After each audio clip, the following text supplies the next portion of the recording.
క్రీస్తునందు ప్రియులారా, యేసుక్రీస్తు నామములో మీ అందరికీ శుభాలు తెలియచేస్తున్నాం. క్రీస్తు రాకడ ధ్వని శాంతి ఆదరణ సందేశాలు అను టీవీ కార్యక్రమం కొరకు ప్రేమతో మిమ్మల్ని ఆహ్వానిస్తున్నాం. మీరు మీ విలువైన సమయాన్ని కేటాయించుకొని మా కార్యక్రమాలు చూస్తున్నందుకు మీకు కృతజ్ఞతలు. ఈ కార్యక్రమాలు మీ ఆత్మీయ ప్రయోజనమునకు ఎంతో సహాయపడుతున్నవని నమ్ముతున్నాం. ప్రియులారా, ఈ టీవీ పరిచర్య కొరకు ప్రార్థించండి, సహకరించండి, ప్రోత్సహించండి. ఈ కార్యక్రమాలు ఇతరులకు పరిచయం చేసి వారు కూడా చూసి మేలు పొందేటట్లుగా సహాయపడాలని మీకు మనవి చేస్తున్నాం. విశ్వాసంతో ఎంతో ఖర్చు పెట్టి కొనసాగిస్తున్న ఈ కార్యక్రమాలు తుదవరకు కొనసాగేటట్లుగా ప్రార్థించండి. దేవుడి మిమ్మల్ని ప్రేరేపిస్తే మీరు కూడా ఒక కార్యక్రమానికి స్పాన్సర్ చేసి ఈ పరిచర్యలో పాలిభాగస్తులు కావాలని ప్రేమతో మీకు మనవి చేస్తున్నాం. ప్రత్యక్షంగా టీవీ ద్వారా మేము సువార్త ప్రకటిస్తున్నాము. పరోక్షంగా ప్రార్థిస్తున్నవారు, సహకరిస్తున్నవారు, మమ్మలను ప్రోత్సహిస్తున్న వారంతా ఈ పరిచర్యలో పాలిభాగస్తులు అని జ్ఞాపకం చేస్తున్నాం. యేసుక్రీస్తు వారు ఇచ్చిన గొప్ప ఆజ్ఞని మేము పాటిస్తున్నాం. మీరు వెళ్ళి సమస్త జనులను శిష్యులనుగా చేయుడి అని ప్రభు చెప్పారు. కనుక ఈ టీవీ ద్వారా మీ గృహాల్లో ప్రవేశించి మిమ్మల్ని పలకరించి మీకు సువార్త చెప్పి ప్రభు రెండవ రాకడ కొరకు ఎత్తబడే దేవుని సార్వత్రిక సంఘము కొరకు మిమ్మల్ని సిద్ధపరచడానికి మా వంతు ప్రయత్నాన్ని మేము కొనసాగిస్తున్నాం. యేసుక్రీస్తు రెండవ రాకడను గురించి, ఈ ప్రపంచ భవిష్యత్తును గురించి అనేకమైన విషయాలు మనం తెలుసుకొని మనం సిద్ధపడి మనం ఇతరులను సిద్ధపరచడానికి దేవుడు మనకిచ్చిన ఈ మంచి అవకాశం మనం అందరం కలిసి వినియోగించుకుందాం. ప్రియులారా, ప్రస్తుతం మనము యోధా పత్రిక ధ్యానాలు చూస్తున్నాం. యోధా పత్రికని ఒక సబ్జెక్టుగా తీసుకొని సీరియల్గా వరుసగా నేర్చుకోవటానికి ప్రయత్నం చేస్తున్నాం. ప్రస్తుతం మనం 19వ వచనాన్ని ధ్యానం చేయబోతున్నాం. ప్రకృతి సంబంధుల గురించి ఈరోజు మనం తెలుసుకోబోతున్నాం. వాక్యం కొరకు మీ మనసులను సిద్ధం చేయండి. ప్రార్థన. పరిశుద్ధుడు అయిన మా తండ్రి, జీవాధిపతి, మీ ఘనమైన పాదాలకు స్తుతి స్తోత్రాలు చెల్లిస్తున్నాం. ఈ సమయంలో యోధా పత్రికల నుండి 86వ వర్తమానం తీసుకోబోతున్నాము. సహాయము చేయండి.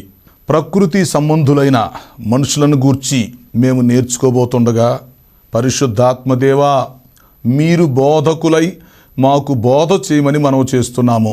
అల్పుడను మీ దాసునైన నన్ను బలపరిచి వాడుకోండి. ఈ కార్యక్రమానికి సహకరిస్తున్న కుటుంబమును దీవించమని మనవి చేస్తున్నాం. రక్షణ లేని వారికి రక్షణ దయచేయండి. రక్షణ పొందిన వారిని సంఘంలో స్థిరపరిచి బలపరిచి మీ రాకడ కొరకు సిద్ధపరచమని మనవి చేస్తున్నాం. మాకు అవసరమైన ఆత్మీయ ఆహారమును వడ్డించి మీరే మహిమ పొందమని యేసు పరిశుద్ధ నామములో అడుగుచున్నాను తండ్రి. ఆమేన్. ప్రియులారా, మంచిది.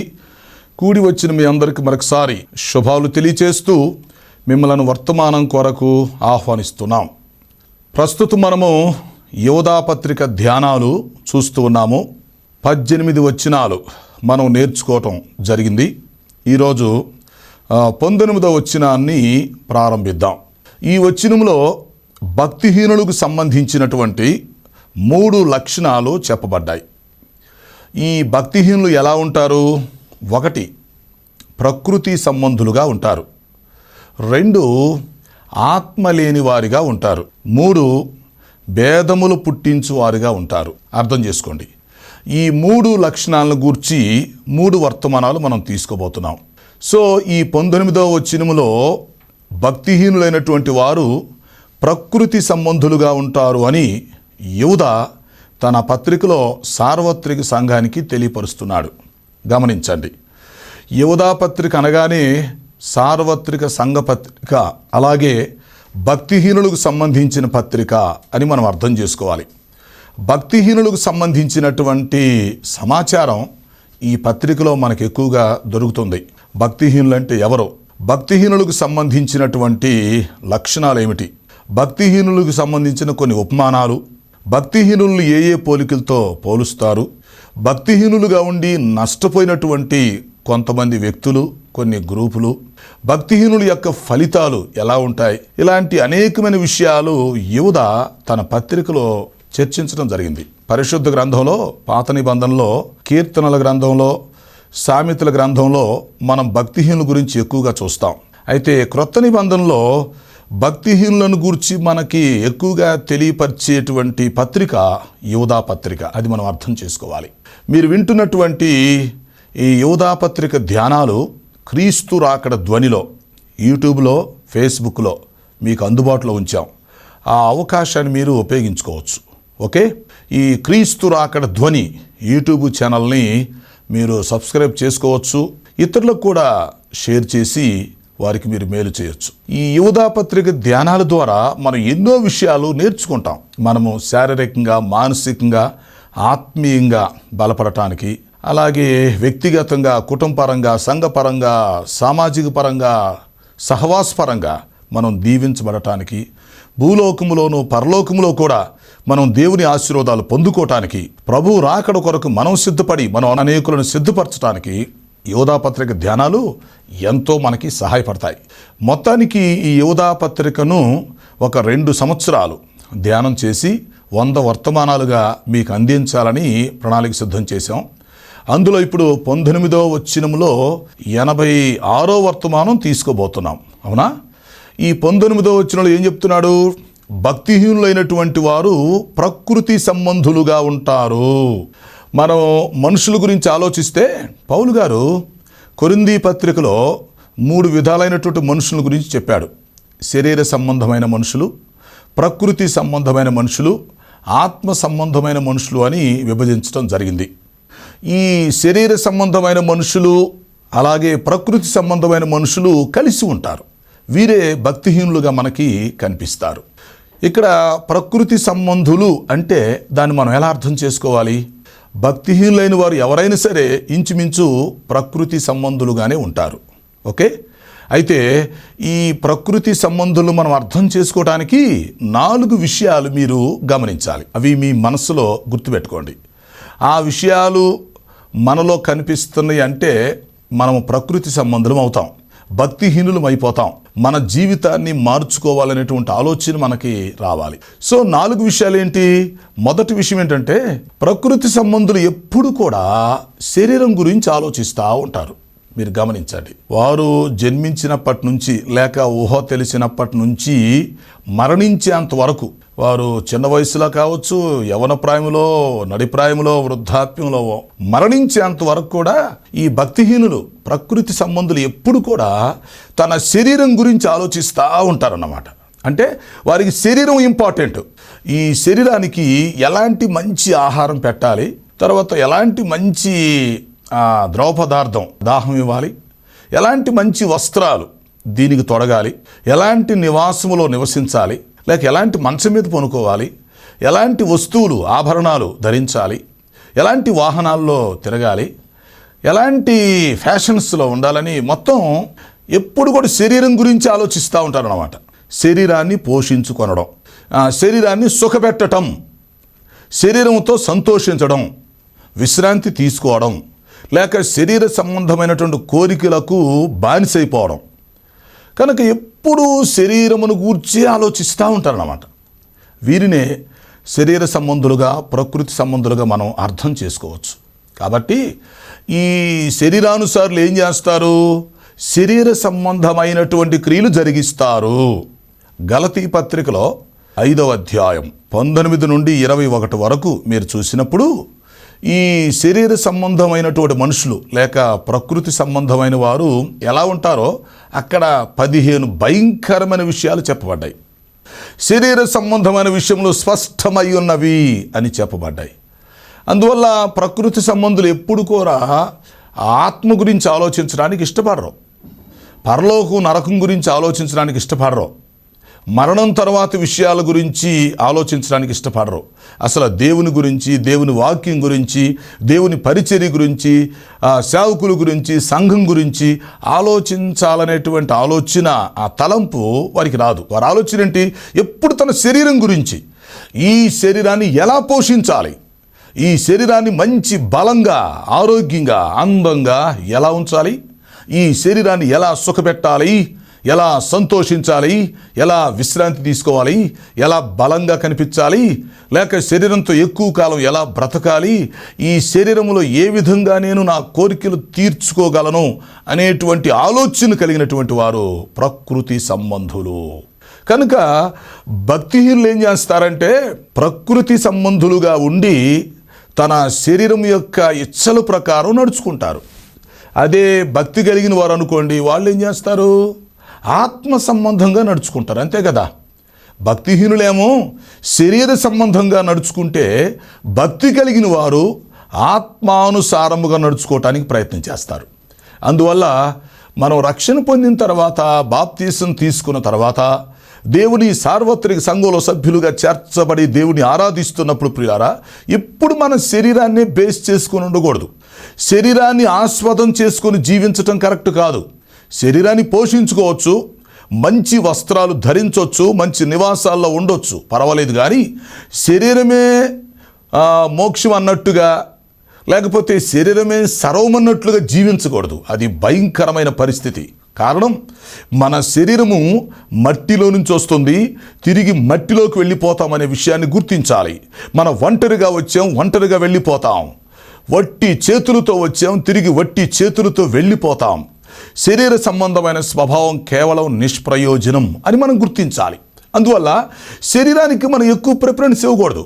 దేవుణ్ణి ప్రక్కన పెట్టి, దేవుని సేవను ప్రక్కన పెట్టి భక్తి చేయకుండా మరి శరీరమును అనుసరించి వారిని భక్తిహీనులుగా మనం గుర్తిస్తాం. అందుకని వాక్యంలో ఉంది, కొంతమంది దేవుని కంటే సుఖానుభావం ఎక్కువగా ప్రేమిస్తారని ఉంది. సుఖానుభావం అంటే శరీరాన్ని. దేవుని కంటే కూడా తన శరీరాన్ని ఎక్కువగా ప్రేమించుకునే వాళ్ళు ఉన్నారు.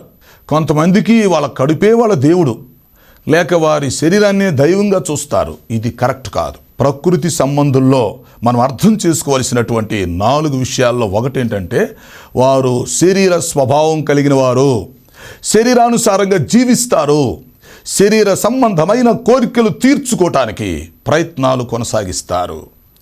ఈ శరీర సంబంధమైనటువంటి కోరికలు, అలవాట్లు తీర్చుకోవటానికి జీవితాన్ని గడిపేస్తూ ఉంటారు. ఏదో సంతోషంగా, సరదాగా, విలాసంగా గడిపితే చాలు అనుకుంటారు. మోక్షం ఎక్కడో లేదు, ఎక్కడే ఉందన్నట్లుగా మన శరీరం సుఖంగా, సౌఖ్యంగా, సంతోషంగా, విశ్రాంతిగా ఉంటే అదే మోక్షమని ఫీల్ అయ్యేటువంటి చాదస్తు పరులు చాలామంది ఉన్నారు. అందువల్ల మన శరీరాన్ని మనం లిమిట్గా ఉంచుకోవాలి. ఒక భక్తుడు అంటాడు, శరీరమా నీవు నా సోదరుడు కనుక నాకు అనుకూలంగా ఉండాలి. నేను ఆత్మను, నీవు నాకు సోదరుడవు, అందువల్ల నీవు నాకు ఒక తమ్ముడుగా, సహకారిగా ఉండాలని ఒక భక్తుడు తన శరీరముతో చెప్పుకుంటున్నాడు. అవును, వాస్తవానికి మనిషి అంటే ఎవరు? ఆత్మే మనిషి, కానీ శరీరం మనిషి కాదు. గుర్తుపెట్టుకోండి. ఇప్పుడు నేనున్నాను, నా పేరు ఐజయా. ఐజయా అంటే ఎవరు? మీరు చూస్తున్నటువంటి శరీరం పేరు ఐజయా కాదు, లేక మీరు చూస్తున్న నా ముఖం పేరు ఐజయా కాదు. నాలో ఉన్న ఆత్మ పేరు ఐజయా. ఐజయా అనేటువంటి మనుష్యుడు ఈ శరీరం అనేటువంటి మట్టి గుడారంలో నివసిస్తున్నాడు అని మీరు తెలుసుకోవాలి. అలాగే మీరు కూడా ఆత్మే మనిషి, కానీ శరీరం మనిషి కాదు. ఆత్మ అనేటువంటి మనుషుడు శరీరం అనే గుడారంలో నివసిస్తున్నాడు. అందుకే వాక్యం ఏం చెప్తుందంటే, ఆత్మ ఆంతరంగిక పురుషుడు అయితే శరీరము బాహ్య పురుషుడు. ఆత్మ అన్న అయితే శరీరం తమ్ముడు. అలాగుండాలి. మన శరీరాన్ని మనం సోదరుడుగా మనం చేసుకోవాలి. మన శరీరాన్ని మనకి అనుకూలంగా మలుచుకోవాలి. సెల్ఫ్ కంట్రోల్ కావాలి. మన శరీరము చెప్పినట్లు మనం వినకూడదు, మనం చెప్పినట్లుగా మన శరీరం వినాలి. అవసరమైతే శరీరాన్ని నలగొట్టాలి, దాన్ని శిక్షించాలి, లోపరుచుకోవాలి. పౌలు గారు చెప్తారు, అనేక మందికి చెప్పిన తర్వాత నేనే భ్రష్టుణ్ణైపోతానని, భక్తిహీనుణ్ణైపోతానని నా శరీరమును నలగగొట్టుకొనుచు దానిని లోపర్చుకొనుచున్నాను అంటున్నాడు. చూసారా, తన శరీరాన్ని నలగొట్టుకుంటూ లోపరుచుకుంటున్నాను అంటున్నాడు. అవును, మన శరీరం ఎవరు? మన తమ్ముడు. మన శరీరం ఎవరు? మన సోదరుడు, మన సోదరి. అందువల్ల మనం ఏం చేయాలి? ఆత్మ పెద్ద వ్యక్తిగా, శరీరం చిన్న వ్యక్తిగా ఉండాలి. ఆంతరంగిక పురుషుడైనటువంటి ఆత్మ మాట బాహ్య పురుషుడైనటువంటి శరీరం వినాలి. అది వాక్యం యొక్క ఉపదేశం. అందువల్ల ఈ ప్రకృతి సంబంధులు లేక శరీర సంబంధులు ఏం చేస్తారు? 4 విషయాలు మీరు అర్థం చేసుకోవాలి. మొదటి విషయం, వీరు శరీర స్వభావము కలిగిన వారు, శరీరానుసారముగా జీవిస్తారు, శరీర సంబంధమైన కోరికలను అలవాట్లను తీర్చుకొనుటకు వారి జీవితాన్ని కేటాయిస్తారు. శరీరం సంతోషిస్తే చాలు అనుకుంటారు. లేకపోతే డబ్బులతో సంతోషపెట్టుకోవటమో, మంచి వస్త్రాలు ధరించుకొని సంతోషించటమో, మంచి ఆహారం తిని లేక త్రాగుబోతులుగా ఉండి సంతోషించటమో, లేకపోతే సంసారంలో సంతోషించటమో, లేక చెడ్డ కోరికలు తీర్చుకొని సంతోషించటమో, అంతకు మించి వీరికి తెలిసింది ఏమీ లేదు. ఈ ప్రకృతి సంబంధులైన వారు పశుప్రాయులుగా ఈ లోకంలో జీవిస్తారు. ఒకరోజు కన్ను మూస్తారు, మట్టిలో కలిసిపోతారు. అందువల్ల యోధా ఏం చెప్తున్నాడంటే, మనము భక్తిహీనులుగా ఉండకూడదు. కొంతమంది భక్తి కలిగిన వాళ్ళు కూడా రాను రాను ఏమైపోతున్నారంటే భక్తిహీనులుగా తయారైపోతున్నారు. ఒకప్పుడు భక్తి చేసేవారు ఇప్పుడు భక్తిహీనులుగా తయారవుతున్నారు. వాక్యంలో చెప్పినట్లుగా మొదటి వారు అనేకులు కడపటి వారగుదురు, కడపటి వారు మొదటి వారగుదురు అన్నట్లుగా చాలామంది ఒకప్పుడు మొదటివారిగా ఉన్నవారు, ఎంతో భక్తి చేసిన వారు ఈ రోజుల్లో భక్తిహీనులుగా తయారైపోతున్నారు. ప్రకృతి సంబంధమైన వ్యక్తులుగా తయారైపోతున్నారు. అలా మనం ఉండి దేవుని యొక్క ఉగ్రతను తెచ్చుకోకూడదు. సో గమనించండి, ప్రకృతి సంబంధులు ఒకటి శరీరానుసారంగా జీవిస్తారు. రెండవది, ఈ ప్రకృతి సంబంధులు ఏం చేస్తారంటే వారి యొక్క మనసు చెప్పినట్లుగా చేస్తారు. ఒకటి శరీరం చెప్పినట్లు చేస్తారు, రెండవది వారి మనసు చెప్పినట్లుగా చేస్తారన్నమాట. మనసును కంట్రోల్లో పెట్టుకోలేని వాళ్ళు, ఇంద్రియ నిగ్రహం లేనటువంటి వాళ్ళు. తిమోతి 2 పత్రికలో 1:7 ఏముంది? దేవుడు మనకు శక్తియు ప్రేమయు ఇంద్రియ నిగ్రహము గల ఆత్మని ఇచ్చెను గాని పిరికితనము గల ఆత్మని ఇవ్వలేదు అని ఉంది. అంటే భక్తి గలవారు, దేవుని ఆత్మ గలవారు ఎలా ఉంటారు? ఇంద్రియ నిగ్రహ శక్తి కలిగి ఉంటారు, ఇంద్రియాలను నిగ్రహించుకుంటారు, సెల్ఫ్ కంట్రోల్లో ఉంటారు. అయితే ఇప్పుడు ఈ భక్తిహీనులు ఏం చేస్తారు? ప్రకృతి సంబంధమైన మనుషులు ఏం చేస్తారంటే మనస్సుని కంట్రోల్ చేయలేరు. మనస్సు ఏది చెప్తే అది చేస్తారంతే. మనస్సు కళ్ళతో ఏది చూస్తుందో అదే చేసేస్తారంతే. ఇది తప్పా ఒప్పా, ఇది పాపమా అనే ఆలోచన ఉండదు. ఇది నాకు నష్టం కలిగిస్తుందా, లేక ఇతరులకు నష్టం కలిగిస్తుందా, దేవునికి అవమానం తీసుకొస్తుందా, సమాజంలో చెడ్డ పేరు వస్తుందా ఆలోచన చేయరు. మనస్సు చెప్పినట్టుగా చేస్తారన్నమాట. అంటే దేవుడు ఉండవలసిన స్థానంలో వారు మనస్సునుంచుతారు. అది చాలా ప్రమాదం. కనుక మన మనస్సుకి మనం దాసులము కాదు. మనము ఆత్మానుసారంగా నడుచుకోవాలి కానీ మనస్సును బట్టి నడుచుకునే వాళ్ళం కాదు.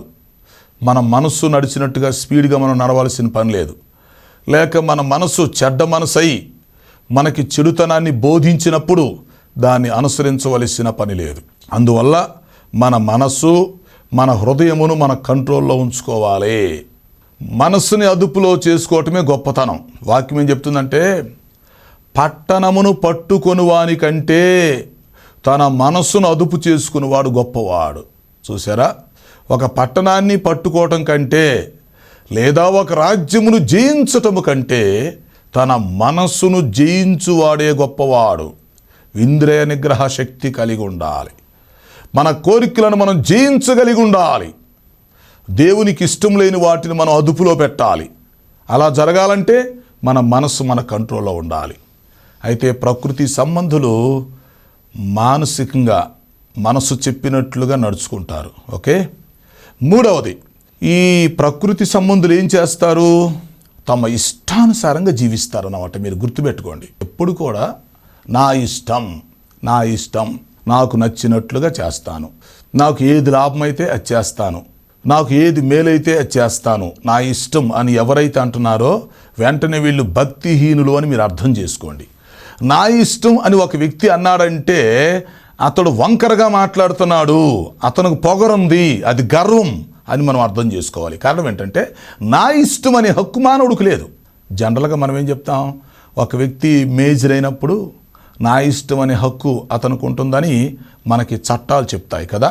కానీ వాక్యానుసారంగా మనం ఆలోచిస్తే మేజర్ అయినా మైనర్ అయినా నా ఇష్టం అని చెప్పే హక్కు ఒక వ్యక్తికి లేదు. ఎందుకంటే మరొక ఆయన మనల్ని సృష్టించాడు, ఆయన మనకు మానవ జన్మించాడు, మన భవిష్యత్తు మన ప్రాణం ఆయన చేతిలో ఉంది. అలాంటప్పుడు నా ఇష్టం అని ఒక వ్యక్తి అన్నాడు అనుకోండి, సరే నీ ఇష్టమేనా అని చెప్పి దేవుడు ఆ వ్యక్తి యొక్క ప్రాణం తీసేసాడు అనుకోండి, అప్పుడు అతను ఏం చేస్తాడు? మీరు అర్థం చేసుకోండి. ఒక వ్యక్తి నా ఇష్టం అన్నాడు, దేవునికి కోపం వచ్చి అతను ప్రాణం తీసేసాడు అనుకోండి, అప్పుడు అతని ఇష్టం ఎలా జరుగుతుంది? లోకాసు సువార్త 12వ అధ్యాయంలో ఒక వ్యక్తి నా ఇష్టం అని చెప్పబట్టే కదా, నా ఇష్టం, నా ప్రాణమా తిను త్రాగు సుఖించు సంతోషించు అని నా ఇష్టమని తన ప్రాణముతో చెప్పుకోబట్టి దేవుడేమన్నాడు? వెర్రివాడా, నీ ఇష్టమా? ఈ రాత్రి నీ ప్రాణమును అడుగుచున్నారు, నీవు సంపాదించినవన్నీ ఎవనివగును? నా ఇష్టాన్ని వదిలిపెట్టి నీ ఇష్టం చేసుకుంటే, నా కోపం వచ్చి నీ ప్రాణాన్ని తీసేస్తే నీ పరిస్థితి ఏంటి అని దేవుడు అడుగుతున్నాడు. దానికి సమాధానం ఏం చెప్తాం? దేవుడు వెర్రివాడా అని పిలవలసి వస్తుంది. లోకాసు వార్త 12లో ఉన్న వ్యక్తిని కాదు. ఈరోజు ప్రపంచంలో ఎవరైతే భక్తిహీనులుగా జీవిస్తూ ప్రకృతి సంబంధులుగా జీవిస్తూ నా ఇష్టం అంటున్నారో వారందరినీ దేవుడు వెర్రివాడా, వెర్రిదానా అని పిలుస్తున్నాడు. ఎందుకంటే నీ ఇష్టం నీ చేతిలో లేదు అన్న సంగతి తెలుసుకో. నీ ఇష్టానికి దేవుడు అనుమతించకపోతే నీ ఇష్టము జరగదు. దేవుడు నీ ప్రాణాన్ని తీసేస్తే నీ ఇష్టాన్ని నువ్వు అమలు జరపలేవు. అందువల్ల మనము నా ఇష్టం అనే హక్కు లేదు. శరీర సంబంధంగా జీవించడానికి వీలు లేదు, మనస్సు చెప్పినట్లుగా జీవించడానికి వీలు లేదు. నా ఇష్టం అని చెప్పి మన ఇష్టానుసారంగా స్వేచ్ఛగా అక్రమంగా జీవించడానికి వీల్లేదు. కొంతమంది భయము భక్తి లేకుండా బరి తెగించి పెద్ద చిన్న లేకుండా వరసావాయి లేకుండా ఇష్టం వచ్చినట్టుగా మనుషులు పశువులాగా ప్రవర్తిస్తున్నారు, కామవాంఛ కలిగి జీవిస్తున్నారు, అక్రమంగా జీవిస్తున్నారు, లేక మనుషులు చంపుకుంటూ రాక్షసుల్లాగా జీవిస్తున్నారు. దీనికి కారణం వారు ప్రకృతి సంబంధులు. అయితే యూదా తన పత్రికలో ఏం చెప్తాడు? భక్తిహీనులు ప్రకృతి సంబంధులుగా ఉంటారు, మీరు అలా ఉండొద్దు, మీరు భక్తి చేయండి, వాక్యానుసారంగా జీవించండి, ఆత్మానుసారంగా జీవించండి, దేవుని యందు భయభక్తులు కలిగి ఉండాలని హెచ్చరిస్తున్నాడు. ఓకే, 4వది, ఈ ప్రకృతి సంబంధులు ఏం చేస్తారో తెలుసా? ఎప్పుడు కూడా దేవుణ్ణి మనసులో పెట్టుకోరు, దేవుణ్ణి తమ డిక్షనరీలోంచి తీసేస్తారనమాట. మనుషులందరూ ఎలా ప్రవర్తిస్తున్నారో అలా ప్రవర్తించడానికి వీళ్ళు ప్రయత్నిస్తారు. 10 మంది నడిచిందే బాట అన్నట్లుగా. అంటే వాళ్ళ ఉద్దేశం ఏంటి? 10 మంది మంచిగా ఉంటున్నారో చెడుగా ఉంటున్నారో చూస్తారన్నమాట. నలుగురు నడిచినట్లుగా నడవాలనుకుంటారు, అంతే. కారణం, అందరిలో నేను తలెత్తుకొని ఉండాలా, అందరిలో నాకు మంచి పేరు రావాలి, మంచి గౌరవం రావాలి, మంచి గుర్తింపు రావాలి, అందరూ నన్ను గురించి మంచిగా అనుకోవాలి, మెచ్చుకోవాలి అని కొన్నిసార్లు అందరిలాగా ప్రవర్తించడానికి చెత్త పనులు కూడా చేస్తుంటారు. కారణం ఏంటంటే, ఇప్పుడు మనుషులందరూ పనికిమాలిన అనుకోండి, ఈ భక్తిహీనుడు కూడా తను పనికిమాలినడుగా జీవిస్తాడు. అదేమంటే అందరిలాగే ఉన్నారు కదండి, నేను స్పెషల్గా ఎలా ఉండగలను? అందరిలాగే ఉన్నారు, నేను ఇలాగే ఉన్నాను. ఇది ఫ్యాషన్ అండి, ఇది లేటెస్ట్ మోడల్ అండి, ఇప్పుడు కల్చర్ అండి, ట్రెండ్ అండి, చెత్త అండి, చెత్త కొండండి అని చెప్తారన్నమాట. ఇది ట్రెండ్, ఇది కల్చర్, మీకు తెలియదు అంటారు. ఏ కల్చర్ ఇది? నరకానికి పోయే కల్చరా, నాశనమయ్యే కల్చరా?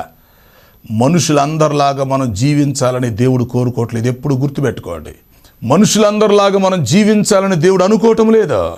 800 కోట్ల మంది ప్రజలు ఈ లోకంలో జీవిస్తూ ఉంటే ప్రతి వ్యక్తికి సపరేట్ ఏలుముద్ర ఇచ్చాడు దేవుడు. నీ ఏలుముద్ర మరొక వ్యక్తికి సెట్ అవ్వదు, తెలుసా? లేకపోతే మన కళ్ళు ఫోటో తీసారు అనుకోండి, మన కళ్ళు మరి ఎవరితో కూడా కలవు. ఆధార్ కార్డు ఇచ్చేటప్పుడు, ఫోటో తీసేటప్పుడు ఏలుముద్ర వేయించుకుంటారు, అలాగే కళ్ళు ఫోటో తీస్తారు. ఎందుకంటే ఒకరికొకరు కలవు. దేవుడు మనల్ని ప్రత్యేకంగా సృష్టించినప్పుడు మనం అందరిలాగా జీవించాలి అని కోరుకోవటం కరెక్ట్ కాదు. మనం ప్రత్యేకంగా జీవించాలి. ప్రకృతి సంబంధులు ఏం చేస్తారంటే అందరిలాగా జీవించడానికి ప్రయత్నిస్తారన్నమాట. అందరూ పుట్టారండి, నేను పుట్టాను, అందరిలాగా నేను జీవిస్తున్నాను, అందరిలాగా నేను కూడా చనిపోతాను, అందరు ఎక్కడికి వెళితే నేను అక్కడికి వెళ్ళిపోతాను, పరలోకం ఉందో లేదో నాకు తెలియదు, నరకం ఉందో లేదో నాకు తెలియదు, అందరు ఎక్కడికి వెళితే నేను కూడా అక్కడికి వెళ్ళిపోతాను, అందరితో కలిసి నేను జీవిస్తాను అనుకుంటారు. అందరిలాగా జీవించడానికి కాదు కదా దేవుడిని సృష్టించింది, అందరిలాగా జీవించడానికి కాదు కదా ప్రభుని రక్షించింది. ప్రతి వ్యక్తిని దేవుడు సపరేట్గా సృష్టించాడు. మనిషిని పోలిన మనిషి సంపూర్ణంగా ఒక్క వ్యక్తి కూడా కనిపించడు. కొంతమంది అంటారు ఒకే మనిషి లాంటి 7 మనుషులు ఉంటారు ఈ సృష్టిలో అంటారు. ఒకవేళ ఇది కరెక్ట్ అవ్వచ్చు, కాకపోవచ్చు, వేరే విషయం. కానీ ఒకే మనిషి లాంటి వాళ్ళు 7 ఉన్నప్పటికీ సంపూర్ణముగా ఒకే మనిషిని పోలినటువంటి మరొక వ్యక్తిని మనం ఈ సృష్టిలో చూడలేం. సంపూర్ణంగా ఎక్కడో ఒక చోట మనకు భేదం కనిపిస్తుంది. సో దేవుడు మనల్ని సపరేట్గా సృష్టించి దేనికి? సపరేట్గా జీవించడానికి. మన భక్తి మనం చేస్తూ మనల్ని మనం నిరూపించుకోవాలి. ప్రకృతి సంబంధుల్లాగా మనం జీవించకూడదు. బైబిల్లో కొంతమంది భక్తిహీనులుగా, ప్రకృతి సంబంధులుగా జీవించి నష్టపోయిన వాళ్ళు మనం చూస్తాం. ముఖ్యంగా ఇప్పుడు ఇశ్రాయేలు రాజులను మీరు చూస్తే మొట్టమొదటి రాజు సౌలు రాజు 40 సంవత్సరాలు ఇశ్రాయేలు దేశాన్ని పరిపాలించాడు. కానీ ఎలా పరిపాలించాడు? ఎలా జీవించాడు? అతని పరిస్థితి ఏంటి? అతని భవిష్యత్తు ఏంటి? అతని పరిపాలన ఏంటి? ఒక్కసారి మీరు ఆలోచించండి. అతడు భక్తిహీనుడుగా జీవించాడు. అతడు నా ఇష్టం అన్నట్లుగా జీవించాడు. ప్రకృతి సంబంధిగా జీవించాడు. చుట్టుప్రక్కల ఉన్నటువంటి అన్ని రాజులు ఎలా జీవిస్తారో, లోకస్తులు ఎలా ప్రవర్తిస్తారో అలాగా ప్రవర్తించాడు. దేవుడు ఏర్పాటు చేసినటువంటి రాజు ఏం చేశాడు తెలుసా? దేవుని సేవకులు 85 మంది యాజకులు చంపించాడు. సౌలు ఏం చేశాడు? ఎంతోమంది నీతిమంతుల్ని చంపటానికి ప్రయత్నించాడు.